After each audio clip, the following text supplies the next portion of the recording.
people who pay taxes. Yeah, fill up those office spaces, get more businesses in. You're going to get hit with the taxes. And number two, now, you say bring small businesses back into operation. Downtown New London, if you went to rent one of them stores, they want an arm and a leg for rent. How do you afford this? And how can you bring people in and say, here's a nice storefront, you're going to make $20,000 a year profit, how much rent are you going to charge me? And that's a big factor in New London. And I don't... I'm going to disconnect you because we're almost out of time. Yeah, thanks for the call. Before we run out of time, I'll just briefly tell you that if you look within New London, what rents were yesterday or what rents are in a neighboring town, they may seem high, but if you go down to New York and tell a company, here's the rent in New London or here's the price of a property in New London, it looks like a huge savings to them. I think the caller may be incorrect on that high rents. Yeah, because you mentioned that they're stabilized, but even if they were high, what I'm saying is that to someone from New York who's operating a business in New York, a rent in New London or a property value in New London is very low. We can't get them here, Daryl. That's the problem. Well, have we had someone in a position like a strong mayor to go out there and really promote the city and try to bring them in? That was one of the reasons why people voted for this. And hopefully that will work. As you pointed out, people want change. That's right. And they're going to get change. Right. Now the caller did ask another question though, and I did want to address it. He had asked about, I'm sorry, it was related to small business. We got off topic, and now you know that I have no retention. Okay, I hope it's not catching you. Oh boy, I hope not. You mentioned something about reassessing, and in addition to some of the powers that you mentioned, the new mayor will have, he's going to be able to hire and fire the police chief and a fire chief.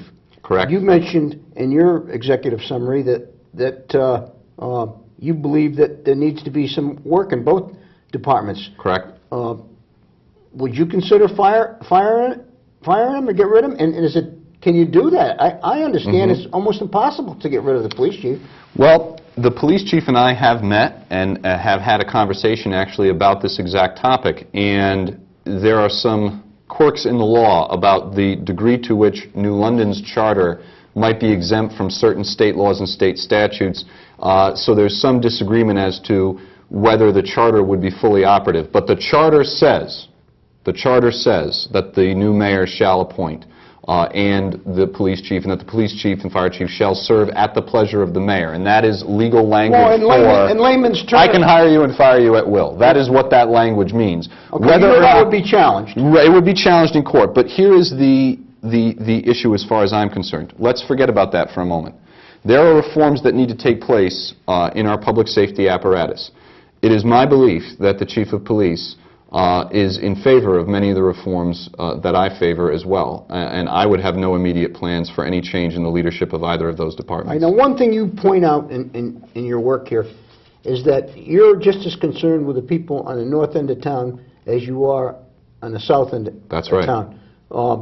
So you're pointing to an all-inclusive government. You're going to listen to everybody, but you're not going to be able to keep everybody happy, Daryl. No, you're not. And the bottom line is some people are going to like you, and some people are not going to be happy with you. Absolutely. You say the campaign is not about personality, it's about public service, and you have a thirst for public service.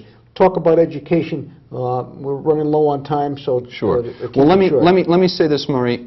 We're going to have a forum, our first forum every month. We're going to do a forum on each one of the sections in this platform. So if you go online and you read it, I have said clearly, this is not meant to be the end of a conversation. This is meant to be the beginning. If we're going to have a long-term strategic, comprehensive plan for our entire community, we all need to be part of that process, and it's going to take time. So we'll have monthly town halls, starting with education, starting next month.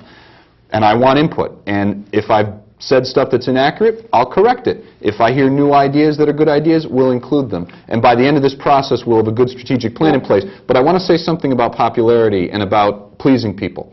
That's why I'm here, and that's why I'm going to go door to door to every door. I'm going to meet with every media person that'll meet with me. Come on, you're not going to hit every door. I will hit every door. You watch me, I'll hit every door. I will hit every single door. And if I hit them all and I got time to spare, I'll go back again.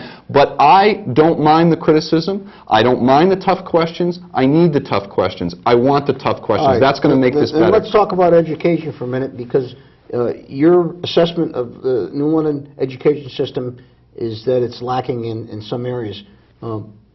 Specifically, what would you do to correct this? And you mentioned gauging and rewarding teachers that do a good job, and for the teachers who are not doing a good job, would you get rid of them, and how could you do that with the union contracts and the tenure and all that stuff? Absolutely right. I mean, it's going to be a real challenge, and we need to clarify, and every mayoral candidate needs to clarify, as I do in my platform, that the mayor... You actually had the audacity to mention merit pay. I did. And that is sometimes considered a bad word. Oh, you bet. Some people don't want to hear it. But listen, if you run any kind of operation, whether it's government or business, and people have no incentive, their pay doesn't change related to their job performance, you have removed most of the incentive for people to go that extra mile. Now listen, my partner is a public school teacher. My mother was a public school teacher, and I'm a graduate of public schools. I believe in public education. But we all have to recognize that we cannot continue as a community to spend more than the state average on education, but yet have a school that performs below the state average. Our dropout rate is too high. We're obviously facing problems in the community with juvenile violence, which the education system needs to be a part of the solution to. So we need to institute some reforms. And what I've said is, here are some that we can consider. Now, what I have not said to the Education Department is that every single one of these reforms must be done.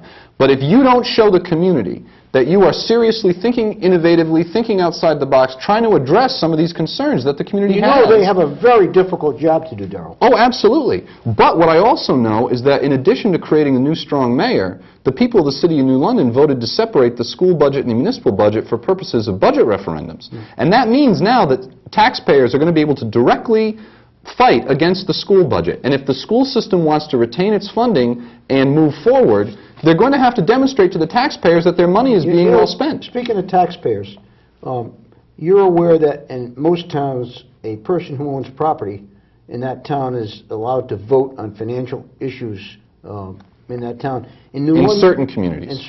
In many communities. In Connecticut, but not in other states. Well, you're running for mayor in Connecticut. In New London. Right now. Not Connecticut, New London. Billy, you okay? Yeah. All right, just checking. No, I'm not putting you, I am putting you to sleep.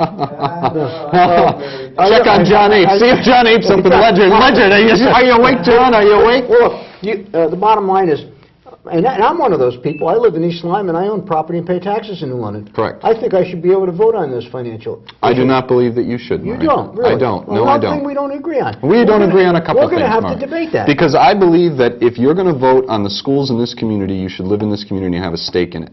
I believe that it is wrong for people who live out of the community, because your only concern, Murray, if you live in East Lyme, is your taxes on that property. You bet your life. That's right. That's how I survive. Well, that's not my only concern. That's how I survive. My only concern is that every child in our education system gets a good education, which is our legal and moral obligation to provide them, because without that, they're not going to get a fair start in life. You are aware that the state mandates minimum, I forget the name of the abbreviation, but the state mandates that X amount of dollars has to be spent per student.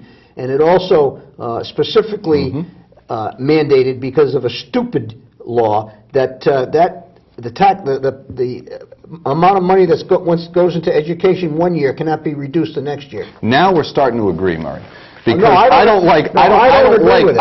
we're starting to agree in our criticisms. I don't agree with a lot of the unfunded mandates that get passed down to municipalities, where the state says you must do X, but you must pay for it. We're not going to send enough money after it. And I finally remembered, Murray. I finally remembered the gentleman's other question. It was an important question, an earlier caller. He talked about grant money. One of the things I have suggested is that the City of New London needs a full-time grant coordinator. I thought we had one. No, I am led to believe that we do not. If I'm wrong in that, then I will correct the record. But I would like to see the Chief of Staff to the Mayor, who is now being proposed at a salary of $140,000 approximately. Outrageous, by the way. Completely ridiculous. What that is a recognition that a mayor could be elected who is not qualified and would need to basically bring in a city manager as a chief of staff to really run the city. Well, then why did we elect a mayor? What's the mayor going to knock down a year, by the way? They haven't said it. I believe they said the range would be between 70 and 95. Yeah. I will not make any public statements as to what I think that should be. Whatever the city council sets it as,